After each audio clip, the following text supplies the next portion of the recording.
going for that. If you're a counter pick, you kind of gotta get rid of them. Jarvan Wei, Jarvan and Nocturne for Wei, I think is peculiar.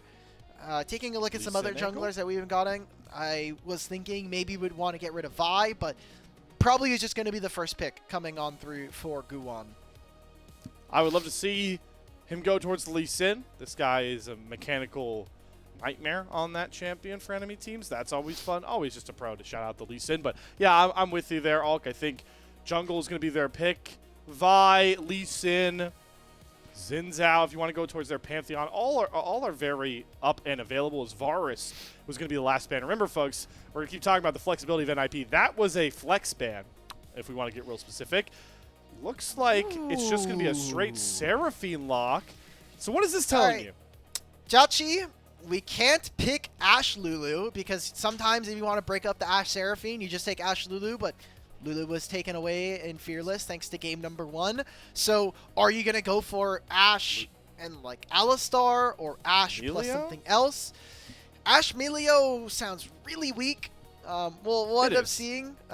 But IG have 2 picks, right? So they can pick jungle plus AD carry. They can go jungle plus mid, which I think is completely fine. Maybe Rookie just wants to get a game of Ahri. Maybe with some of where some of the mid laners are, and if there's a Seraphine, maybe you just go for something like Locke. But it is pretty early, and obviously there's still a ton of options still left. Be interesting to see if they go like a Locke route, because I feel like that kind of has them playing a similar sort of mid-game motivated style, again, into a team for NIP that likely to get Ashe Seraphine through. They're going to look to play scale and team fight once more. There is still a lot of mid-game power here for IG. They're going to take the Ezreal that's plug-and-play with a lot of supports, and the Vi as well for that single target lockdown. Expected to see the Ashe. Do we see the jungle answer? No, it's the lock taken away blind from Care. The guy's feeling himself, all right? Yeah. I think this is a good gambit here because now IG, either you're going to commit to taking the Bard for support, which seems like that's going to be their option, and now Ninjas and Pyjamas can just get rid of all the bad matchups that you don't want to play against. Yeah. So Galio, if you're thinking about one of those, you can also get rid of, taking a look at what we've been seeing from Rookie that might be a little bit problematic. A Swain. Swain is the most likely. That's a little bit more troublesome for Locke to deal with, especially later, but with some of the bans that have already come through, I think this is already a great spot for NIP to be in. You have so much pick thanks to this bot lane, and whatever control mage you're looking to take care of, NIP can just run over in this early game utilizing this lock. So let's see what they've scouted as potential tougher matchups or just trying to get Rookie more uncomfortable. You were calling for a potential Ahri game. NIP want to avoid that. I would be surprised to see them throw a ban towards Swain, but I do love that look. For now, though, for IG, just trying to take away Guwon junglers by this point. The Shyvana going to be the first ban. I think Xin Zhao might be a worthy ban. I think about the Crescent Guard on top of Ashe Seraphine is very valuable, but they'll go for the Pantheon instead. Pantheon. He hasn't played Pantheon this split, which I think is quite interesting. Now, I'm thinking about Guwon. He's played the most Trundle this split. He has 4 games on it. You could go for Skarner, which is a little less enticing. Xin Zhao, like you had mentioned, is definitely an option here. Right now, Invictus Gaming, their draft is very generalist. It does a lot of different things okay, but it doesn't do particularly one thing that well. So I'm kind of waiting to see what we're kind of going to be able to opt into, because Bard lets you play so many different styles around the map, and Vi kind of lets you have Engage, but is a bit dissynergistic with the Bard. So it's going to be a Sylas mid angle. This matchup is pretty tough, especially if Locke decides to go Ignite mid. So you kind of got to have your P's and Q's, and Rookie hasn't necessarily been the best mid laner here in the split. But the big value is, of course, going to be the fact that, Encore and now Keeper's Verdict and an Ashe Arrow, there's some valuable ults to take away here. Do love the Poppy, though, coming out here from Guwon. You're already seeing a Vi, Sylas, just stopping them in their place, punishing those dash-based champions. I think this is really cute here for NIP. Jace technically is flexible, because what could happen here is if TheShy decides like, hey, I want to play like Jax, which would be really good into Ashe, or hey, I want to play like a top laner that can be a bit more abusive to Jace, I can just take Poppy top lane, and you can play Jace jungle, and we can just try to play this like flexible 2v2. Isn't going to be the case. We're going to see kind of the standard answer into Jace, which is the Yorick. You have to play the lane incredibly smart here from Hoya. He's definitely gotten better at some of these carries, so right now, Invictus Gaming, they've got a bit of a lower range composition. They are going to be pretty decent on side lanes, especially if Wei and Meiko are going to be there to support that. But that was also the same win condition they had for IG in game number 1. And I'm still not super excited. Like, Sylas gets to take 2 ultimates. Maybe he gets a deal into Poppy, but Guwon could very easily have a game where he just runs over this team. And also, different to IG's sort of similar game plan we're outlining, Hulk. This game, man, the reliable damage, my lord. We're playing Yorick, we're playing melee Sylas, we're playing an Ezreal, a Vi. Like, if we're not charging into mid game and coming up with a huge lead that we can lean into side lane and control the map that way, this game gets rough really fast. Again, it feels like to me that this game, like a win for IG feels a lot more narrow than the options for NIP. To be fair to Invictus, they at least have tools to be able to play that are more consistent than an Ashe ultimate or a Seraphine ultimate. So I could very quickly see them just start to rip off fights and potentially take a game win here. It's very important if they want to get first seed going into play-ins.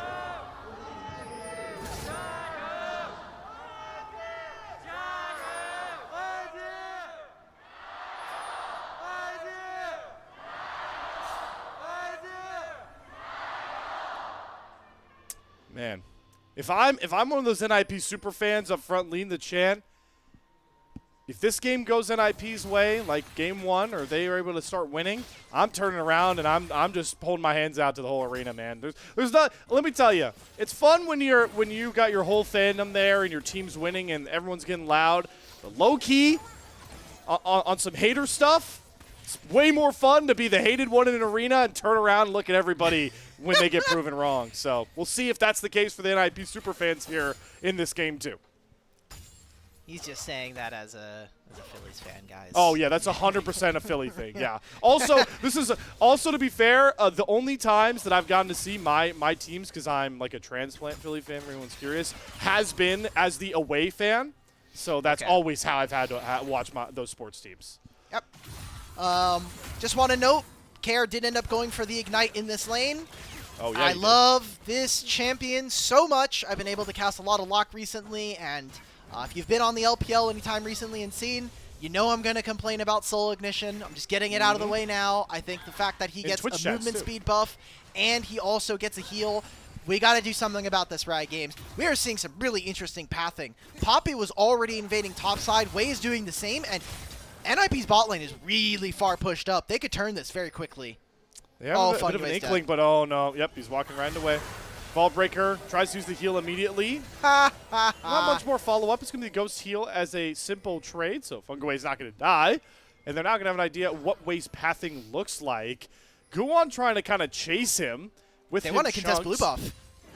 Yeah, they're going to try and push in here. Guwon doesn't get the slam into the wall. Re-engage from Wei with the Vault Breaker over, but he's still got his Gromp to deal with. And with that push from NIP, Fengyue gets to move. Photic can easily move as well. Oh, no. Double Cosmic Binding, though. Fengyue, the flash doesn't matter. First blood goes over to Meiko. And Photic can't get close to find kill to JiaQi with the flash stun on the way. Forces the flash. Flashes galore come out. Photic finds the trade. Look at Care. He's the first one to make it over here from the mid lane. Rookie hasn't even moved an inch off of the mid wave. And he's going to watch his opponent pick up a kill onto Meiko.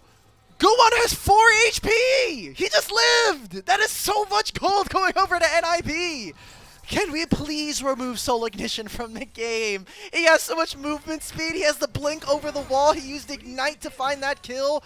It looked tough. The first blood going over, they kill Fengyue, but the heal from the surround sound is just so impressive here. Look at the snap coming through. This is an impressive stun from Meiko. Double stun on the jungle support, and Fengyue, he flashes, he dies, but that kill onto Meiko, not perfect, and then the flash wall slam. coming in from Guwon. He already has a steadfast presence, meaning you can't dash over anymore.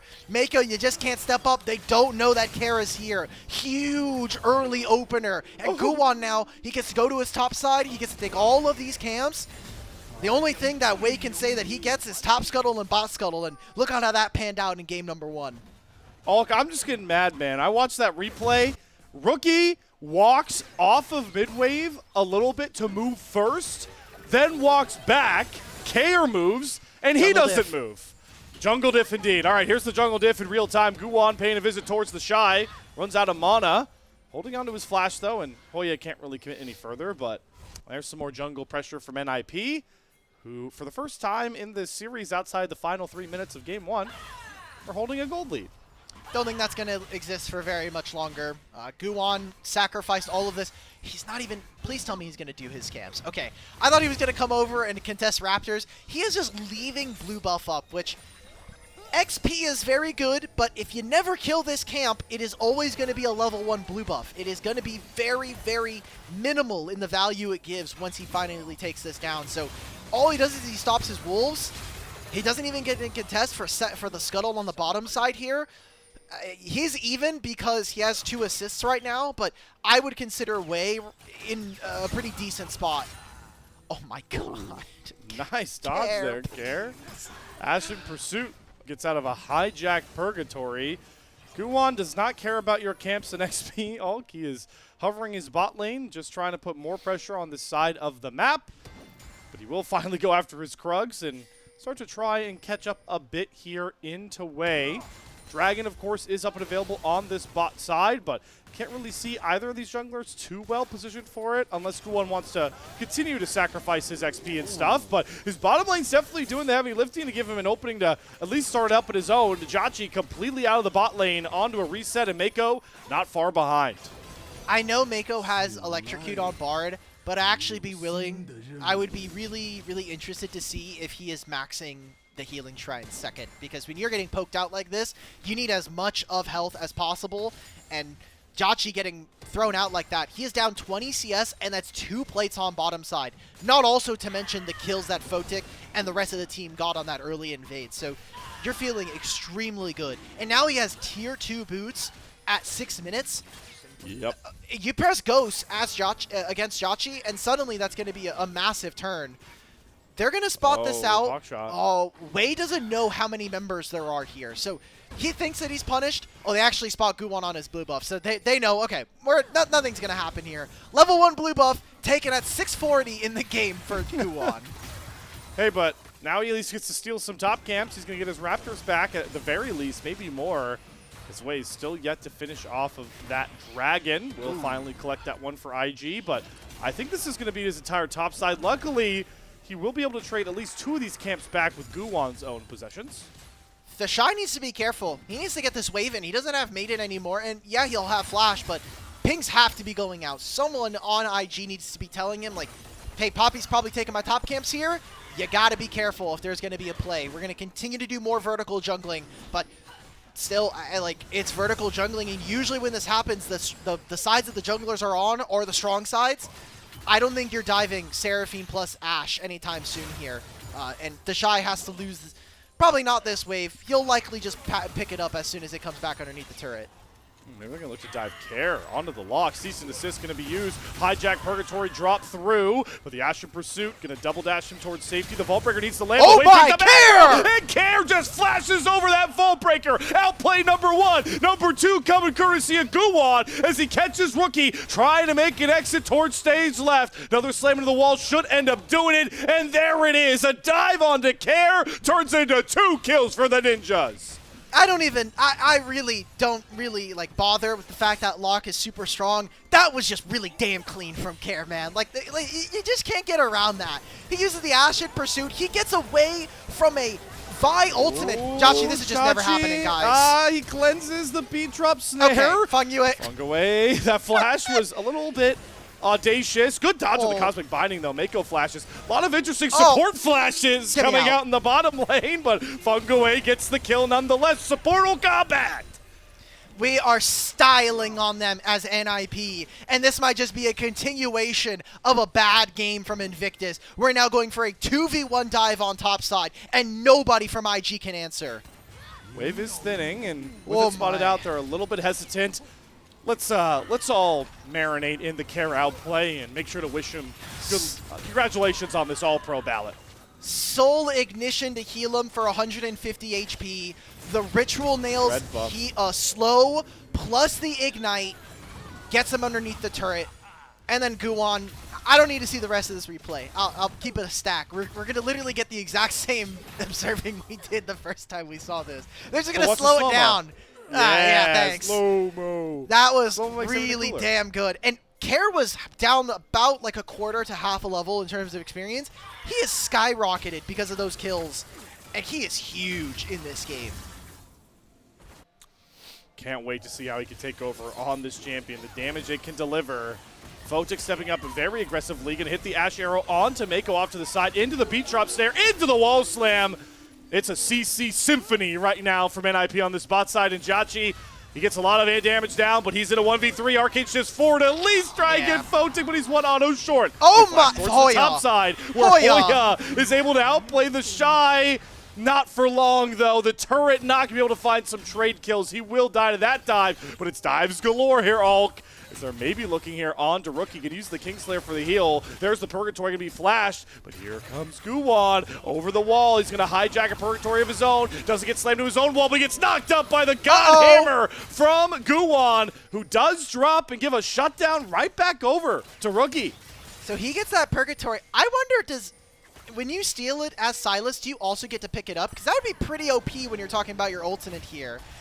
Care doesn't have flash. Likely he's dead. Cease and desist, Cosmic Binding combo. Not a lot of damage from Wei. Astral Pursuit over the wall. Temper Fake going to come down. He's out of mana. He should finally be slain here. One more Vault Breaker to do it, and that's another shutdown cashed in by IG. Big gold going over, and those plays needed to happen. If they lose the topside play, where I thought it was super impressive from Hoya, where he uses the hammer swing to knock Vi out of her Vault Breaker, but then you also get the kill in mid. Those are two big wins coming in for Invictus Gaming, and much needed, especially when we talk about the momentum of this game. Super important. Again, we're playing for seeding here in this series, and first seed, you get to play against EDG, who have been the worst team in Ascend by a pretty large margin. Maybe they turn around their fortunes at the end of the season, but this is a really important win, I think, coming in for Invictus. The fact that they were able to find those 2 kills. They've got the Dragon win con on their side, at least for now, as well. Next Hextech Drake coming up onto the Rift, in about mere seconds. But this bot tier 1 turret, man, it's been hurting since the jump, and it's finally going to drop pre-12 minutes. That one secured to boost the NIP gold lead back into its familiar position from a couple minutes ago. Look at this. There's the bot lane quest already completed. If Photic gets a kill here, if there's a fight that occurs around this dragon, Ninjas in Pyjamas will just lose so much, and we already see Invictus, they're just moving away. They're going to go for a topside dive. They know that Seraphine is on this dragon. They see the Ashe as well. There's no possibility, and now Hoya, he got his top lane quest, but you're already dead, brother. Yep. The weak side life here for Hoya. He's going to commit the flash to the Vault Breaker. Hammer throw to get way away from him. Does not have the cease and desist up yet, so it's got to be a flash Vault Breaker to finally grab that kill. The Aaron Dash Arrow not going to save Hoya. At least buy some time, though, for Care to maybe look to punish Wei. The Purgatory not going to land. Throwing some Ritual Nails down here. But Care, he's going to have some time. And thanks to that W you love so much, Alki gets a huge amount of healing. He's going to flash back forward. Sees an assist from Wei. He's going to find the solo kill. And he's just going to die to the turret to give that kill over to Care. Ooh, wow. Photic not getting that important. I had just mentioned the fact that there was the bot lane quest already completed. If he gets that, that's just more gold that JiaQi is never going to be able to really pick up unless they get that shutdown. Finally, JiaQi gets his quest done, and he's hitting this bot lane turret. So, Ninjas in Pyjamas getting a little sloppy here in this mid-game. We're 13 minutes in. The gold has definitely been cut down, and IG are at least finding answers. They're finding plays on side lanes. They're abusing some of these solo laners who are really strong, but they don't have a ton of crowd control, and I think that Wei is definitely doing a lot of heavy lifting right now to make up for this bad early game. It's what you pointed out was, distinctly different here between the two teams into this mid game in specific. It's like the ease of that original lockdown. For NIP, you're really wishing on Ash Arrow, Seraphine Snare, maybe a Poppy catch near someone on terrain, but Way, it's just a cease and desist. I'm ulting this one guy. Everyone's squishy. Let's follow up. So good to see how proactive you point out he's been. He has the gold lead as well, but also think it's valuable to know that TheShy has been cooking in this top lane finally. He has a gold lead of his own, and he is bullying Hoya. He's actually flashing under the turret, trying to chase him. Temper fake and come down to take the turret aggro away. Nice assist there from Meiko, and TheShy earns a de facto solo bolo. TheShy, he has plated steel caps. He has his Trinity Force. Photic, if you flash over this wall, it's... Oh, Photic. Flash that wall. All right, well, he's going to live.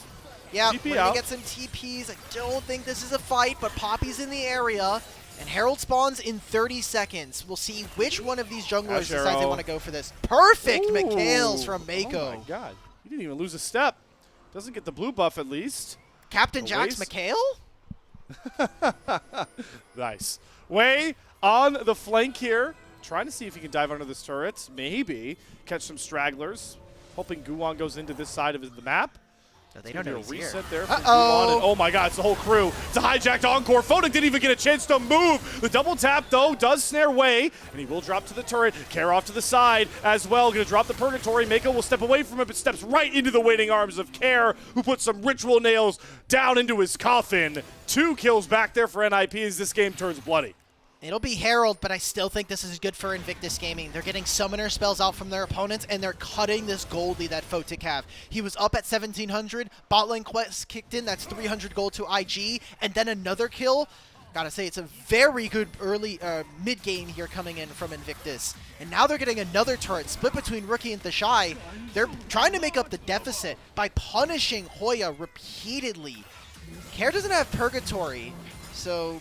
don't think this is going to be much of a play. This is just protecting Hoya and making sure that he gets this wave for himself. Good answers from Invictus. And again, we're just playing off of what has been a rather cohesive draft strategy. And that key for their draft that I really think is going to be the win con, again, is just TheShy's lead by this point. They really needed a pointed side lane threat that requires an IP to constantly look to answer. And the biggest one that's going to be there if you're pulling 2 members as TheShy is this NIP team really just functions best as 5, best of those big team fights. So every time you're forcing them to split up, it's not only slowing an IP down, but it's forcing them to play your game. And that's what IG need to do with this comp to bring us to a game 3. No Battle Herald. Good use of the ultimate. This has just been the de facto counter into Rift Herald now. If Guwon wants, he can just hop in the Herald and get out of this, but very, very big save. You're just making it so it's impossible for them to break down this mid-tier 1, at least on this timer. And now, IG get to find themselves on even footing going into the 3rd dragon of the game. NIP will have first say, but 20 seconds before, and you're feeling pretty good. I will note, there is no Bard ultimate, and you're going to have cease and desist coming off of cooldown now. So as long as you're happy with not having the Bard ult, I think IG should be looking to try to fight here, especially, again, just the strength. Another perfect cleanse from Meiko. We keep testing it, is Photic, but there goes a key ultimate off the board there for NIP, and they have very little to really make a fight start on their terms work. They've been pushed out of the river as well as TheShy has moved over, pushed that bottom wave effortlessly, smacking onto the tier 2 turret. IG really, you know, dotting their I's and crossing their T's before they ever need to approach a neutral objective. And that is a very fun change from game 1. They're just playing well. Remember, this draft from NIP is kind of predicated on them finding lane leads and then being able to kind of crush their opponents. It's what I would basically sum up to be kind of a pressure comp. If you are winning, it's going to feel incredibly OP to play against, but the minute that you stumble, the minute you start losing, it's going to fall apart. You're playing Jace, you're playing Lock, you don't have consistent lockdown, you got to find something, and you got to steamroll your opponents right here. And Invictus Gaming are coming upon the crux of their comp. 2 items completed here for this Vi. 2 items soon to be done for JiaQi and Rookie. So this is kind of the apex of the draft, at least for the foreseeable future, and they have so many different options to be able to start and end fights. For NIP, Big item difference is going to be the fact that Photic backs and does get the rune in, so he has an item advantage over the AD carry, but Guwon is getting caught in his own jungle and locked up. Cease and desist. The upscot of Duck is used, but that's an encore onto 2. Into the Keeper's Verdict, knock up, and the slam down from Hoya! Beautiful job from Guwon and Hoya to rescue that catch onto their jungler. JiaQi after the sides, getting some good damage down, but the Purgatory comes through to silence any chance of IG rescuing this fight, and Care wants blood as he picks up the double and an ace to NIP. Now it's time. Here we go. NIP, what can we get off of this big team fight? 3 grubs. Mid-tier 1 is sure to fall. Top lane tier 1, maybe that's the case. It's got 2 plates on it and probably a hell of a lot of crystals there. Guwon lives for so long here. He gets the stun on Meiko. It doesn't seem like they have the damage. I mean, Rookie, all he has is a mask and a rocket belt here. And this ultimate, it just prevents all of the ability for Invictus Gaming. JiaQi is nowhere near this fight. TheShy is nowhere near this fight. So you're not able to get the damage. And then this Purgatory gets the double execute. One onto TheShy before it lands. And the second one there for Meiko. And then Care just gets the follow. Ashen Pursuit, Flash. Done. That is the fight there for NIP. And hopefully one that they could use if they want to try to win this game to continue it. We're starting Baron right on spawn. They're using it. We're using it right here. Spawned up Baron, already catching the smoke. We'll see how long NIP keep this a secret. Oh, there it goes. True Shot Barrage going to spot this one out. Wei, TheShy, all trying to make their way in to once again pincer NIP. They are trapped in this pit, but Wei gets booted out by a nice Keeper's Verdict from Guwon, and the Baron is secured. They turn their sights onto TheShy, who does have to space a bit. There goes in Wei to try and find the back line, but it's a one-way trip. The volley and the shock blast find the kill onto Wei, and Guwon can just sit on the front line. Photic gonna flash out the Tempered Fate, and all of IG crumble one by one as the triple kill. No, make it a quadra. Puts the cherry on top from Care. Dude, what is up with Care this split, man? He got 2 pentakills in 2 weeks, and now he almost gets a 3rd one in the last week of the regular season. It did it on Cassiopeia. He's now done it on this Lock Champion. What else can Care do outside of maybe winning a play-in series coming up in a few weeks? Dude, NIP look like they are on fire here. Guwon with a massive ultimate. We're going to look at this one more time. What happened to Meiko? Oh, he died. Okay, this is the end. Yeah, he died on the reset. So this is why they stood. Yeah, we were in the replay. I didn't even notice that he was gone. 4 on 5 here. Numbers advantage. In fog, by the way. He just landed the ultimate in fog onto Wei. And there's nothing for them to do. And Rookie, man, he's trying to do the Seraphine special where you ultimate and then you flash, but he just did not have the timing. A huge waste there. And Ninjas in Pyjamas just run over their opponents. We come back to live. It is another kill. TheShy is down, and that's probably just the series right there. Oh, my God. So, 4 minutes ago, I think it was a 1K gold lead for NIP. Yeah. It's 11. We've added an extra 1 next to the already 1. My word. What a last couple of minutes here from NIP. You just have that killer instinct in them and the confidence that every play is going to work. That's what you love to see from teams like this. Nirvana be damned. This NIP squad is playing some amazing League of Legends, and they are only a couple more structures away from a perfect Nirvana split. Wei is on a very deep flank, but at this point, walking in, flanking Ash Seraphine is not that easy. A tough task for Wei to go for, and he's on a timer. At some point, there's not going to be any turrets to stop NIP. Yeah, here we go. Okay, Keeper's Verdict, hijacked Purgatory onto Photic, but there's the heals and the shields. They do finally blow him up, but here comes Care with the Purgatory of his own. Can't find an Ashen Pursuit angle in just yet, and without Photic, NIP have lost all their gumption. On the back pedal now, TheShy gonna put the Dark Possession to trap Guwon. But there's the snap engage. They look for the turn. Care finds one for the reset, gets a huge heal, and goes into the side. He's in a perfect moment for Hoya to pick up the slack right behind him. Care's out of this fight now, though, and Hoya trapped in the Dark Possession. Cannot gap close. JiaQi's able to free hit, but there's the turn onto TheShy. And Hoya gets the Shock Blast despite the arcade shift. Hoya calls game. NIP are gonna do it. A near perfect split in Nirvana, 6-0. They'll face EDG in the play-in tournament. They just went 12-3 in this double round robin. I can't believe this is the same team that lost a game to that LNG squad, but they made it look clean this time. Last time it was a 2-1 to start, but that was the start of the split. 4 weeks later, this team looks untouchable in Group Nirvana. Let's go NIP. Come on. You've got your heroic team from Nirvana, and I know we talked a little bit about in the pre-show all cow how we've been, maybe I'll say tricked a bit, some of us, by really well-performing Nirvana teams of past when it came to that play-in tournament.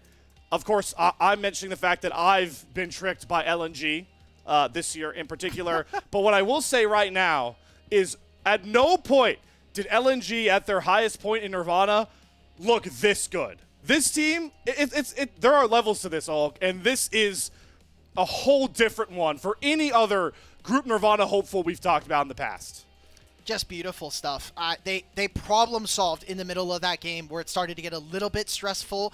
Things were starting to kind of not go their way, and Invictus Gaming gave them a window to be able to win that game. I'm going to be completely honest. That fight around the Wolves looks like it's a good fight, but they don't have their members are just not there. They thought, oh, hey, it's just Poppy. No one else is going to be there. Even if Ash and Seraphine end up walking forward, we can win this fight. But Meiko doesn't suspect that there's also going to be a Jace that's coming up right behind, and then the Care gets there. And almost similar to game number 1, IG, whether it is the fault of their laner or the fault of the team, do not wait for TheShy to get into position to win them the fight and play the team fight there. So big mistake coming in from IG. We'll obviously see them going in as the 2nd seed now and playing up against Thunder Talk. But I'm just baffled, right? Like, TheShy was constantly farming player of the games, and I know that the LPL broadcast was even thinking that today was going to be a 2-1 win for this team, but there's clear holes in their game plan,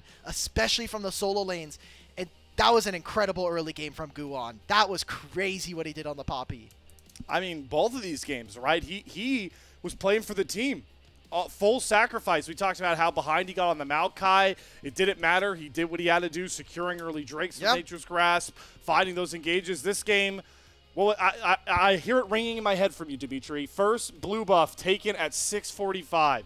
If you hear that alone, you're assuming a game is completely lost if your jungler's that far behind. But nope, that's just Guwon things.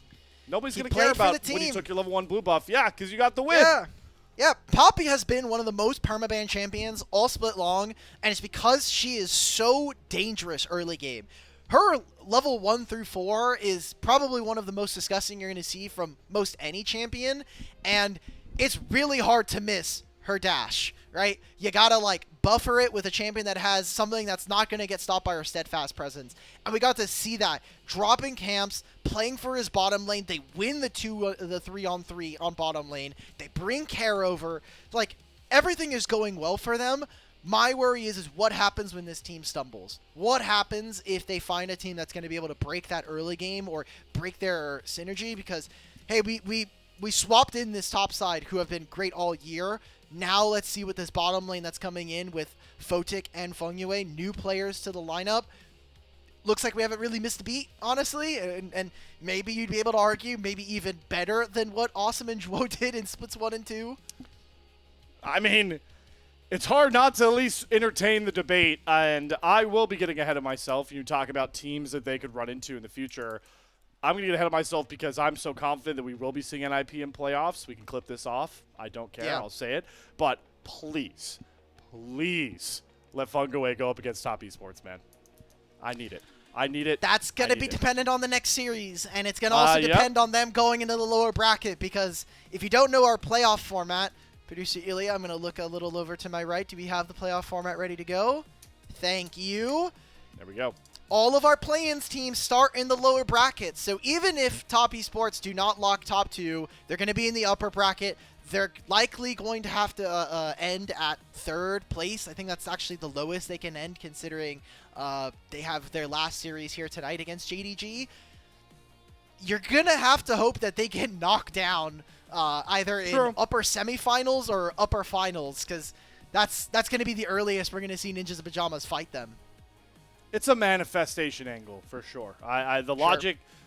Logically, it's going to be a tough one, but you just want to hope. And I'm glad, as we look back and maybe think more on this game 3 for a second, I'm sure we'll get the post-game stats coming through. There we go. Amazing. Goated producer. Read my mind. When we go through this game, the point that you just said really stuck with me because once this NIP turnaround comes through, right, like the 19-minute mark, the point you made about TheShy, IG were so well set up to just play through these side lanes. TheShy, if we play slow enough, if we don't get caught in forcing him to move to fight, this guy's going to command at least 2 people. Hoya's going to get run over. We're going to split up, this Ash Seraphine-led comp, get the Poppy away from these 2. Like, you could see the angle. And it's just every time for that 4-minute frame of high-octane fighting, TheShy was never able to do what a York wants to do most. This guy was, for all intents and purposes, TheShy was in prime position for a classic York game. And he just, NIP forced him out of it. I also want to say that play always takes precedent when it comes to comparing teams, but NIP also schooled them in draft tonight. They did. Game 1, the first 3 with that Anivia being both a flex and then ends up winning that matchup in top lane, and then in game 3 here, taking the lock and have 0 answers. Like, if you think about how the draft ended up kind of falling out, it was, hey, we're going to take lock on 3 on blue side, and you as IG have to now decide, are we going to continue with Ezreal Bard, or are we going to immediately snap up a counter matchup versus lock? And the Silas just did nothing. For everything we saw in this game, Rookie got completely outclassed in the 1v1, and also then got outplayed in the map and the rest of the team fights. So, like, good job, but NIP's coaching staff might actually earn them a player of the series. I think we need to excuse. Kara's gonna get MVP for this game, and maybe he gets player of the series. But player of the series should just be coaching staff for NIP because the draft was beautiful both games. Listen, Olga, I'm reading right through what you're doing here, man. You're on a coaching staff now. So now you're starting a campaign for coaching staffs to get player of the game. I don't do draft, doing, okay? Man. I don't do draft, okay? I put my input. Kind of do draft. I bet you'll end up doing a draft. So that's what I'll say. But maybe I see. We'll see. I see what you're doing here, and also on the point because I do think player of the game is not even a conversation. I think Kara's gonna get it. I do think he's gonna end up with player of the series as well because if you think about how he was probably runner up in game 1 on the Yone, who's the only other person going to vote. He gets player of the game here. It's simple logic. But back to like the solo lane point, and TheShy brought the gap back that we had from game 1 a bit more with his performance. But it just stinks to see how slow Rookie was to move for like any of these plays. A lot of it was game 1. We talked about the Realm War, but I can't get out of my head that level 3 bot lane fight. He looks to move first. If he moves there, it's a whole different early game. He goes back, stays, Kara moves. Like, these are just things that aren't significant of a team that's playing all together in my mind. If I'm Rookie's lawyer here, I'm saying, hey, my champion doesn't have like a 40% movement buff on his W, okay? So, yeah, but he was already looking. He could use Abscond, and that's the only dash he has.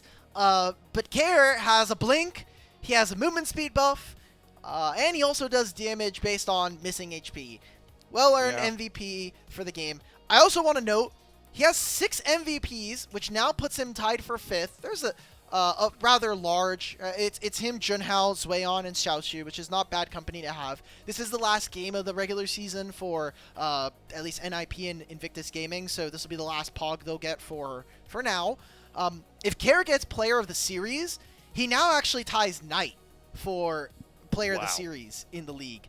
And I don't know, having 2 mid laners there, it is a rather important role when we talk about competitive, but I think it is also a bit indicative of the split that Kara has had overall. Do want to quickly, before we get to player of the series, point out here, a 7 out of 8 that I'm again happy with. similar in the way that I thought Hoya, deserved player of the game, but Care played so well that I'm glad he got a vote. Same logic here. I think Guwon, you talk about the early game, but also he had some clutch keeper's verdict knock-up combos in some of these fights. Like, he definitely deserves a shout. Also, back to your point, he's going to end up 5th in player of the game, and he will earn that player of the match. That's awesome. So Knight and Care. If you had that on your bingo card going into split 3 on the player of the match leaderboard, you should have already bought a lot of lottery tickets by this point. The point I want to make here, Alk, is obviously the difference between all those Ascend players that are above him for player of the games. They just play a lot more games, man. So if you factored in, like, percentage of player of the games for games played, pretty sure Care would be at least in the top 3, I would think. But I don't have the math in front of me, and we don't do math on cast. I do. I get people mad at me in chat because they're like, oh, maybe Alk should get a calculator. And I'm like, dude, shut up. All right? We're having fun on the show. Calculator's up here, guys. He's got it up here. And sometimes, Math is for nerds. Math is for nerds, okay? I'll let someone in chat be like, well, actually, it's this number. Well, actually. Well, that's the end of our series. That's an NIP 2-0. I know you're sad because that means that we're not getting a 9-game day tonight. But we got another series after this. We do have another series, and if you thought the stakes were going to taper off, you were mistaken, folks. Top Esports, JDG, we alluded to it a little bit earlier when talking about the playoff bracket, but Top Esports control their destiny for a lucrative buy, earns them an extra best of 5 away as they look to chase a title and also get themselves locked up for Worlds 2026. A big step would be getting this win over JDG and securing that bye. But who knows with the way these two teams have been playing as of late. It's an absolute roller coaster, but we still have the firepower ready to take you through it. Of course, Dimitri will be sticking around, so hopefully you don't get scared he'd be leaving you. We will, though, be switching out one Eagle for another. Yanni will be stepping in to take you guys through the final series, so make sure to give him some love, and we'll see you guys on the other side of this break for that final series of the night.